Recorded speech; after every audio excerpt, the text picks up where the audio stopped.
সম্মানিত সুপ্রিয় দর্শক শ্রোতা, দেশ এবং দেশের বাইরে থেকে আপনারা যারা সংযুক্ত আছেন, আমাদের ভিডিও দেখছেন এবং শুনছেন, সবাইকে আন্তরিক প্রীতি শুভেচ্ছা জানিয়ে শুরু করছি আজকের প্রতিবেদনে আসা এই মধ্যবয়সী আপুটির জীবনের গল্প কথাগুলো তুলে ধরবো। কেন এসেছে প্রতিবেদনে বিস্তারিত আলোচনা থাকছে। আপুটি দেখতে খুবই চমৎকার। ওনার গায়ের রং শ্যামলা, উচ্চতা 5 ফুট 3 ইঞ্চি।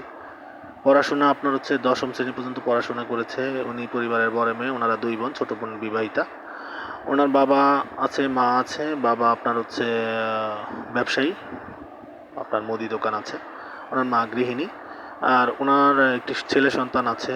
ছেলেটির বয়স 12 বছর, পড়াশোনা করছে। তো দুর্ভাগ্যবশত প্রতিবেদনে আসতো না, এসেছে মূলত ওনার হাজব্যান্ড আপনার স্ট্রোক করে মারা যায়। ওনার বর্তমান বয়স হচ্ছে আপনার 32। উনি ওনার ছেলের ভবিষ্যতের কথা চিন্তা করে এবং ওনার জীবনের কথা চিন্তা করে প্রতিবেদনে এসেছে। যদি ওনার সব কিছু জেনে কেউ ওনাকে জীবনসঙ্গী করতে চায়, উনি বিয়ে বসতে রাজি আছে। পাত্রের বয়স বা চেহারা নিয়ে ওনার কোনো মাথা ব্যথা নেই। উনি একজন কর্মঠ মানুষ পেলে জীবনসঙ্গী করবে। আর আরেকটা বিষয় হচ্ছে উনি মুসলিম, নামাজ কালাম পড়তে পারে, কোরআন পড়তে পারে।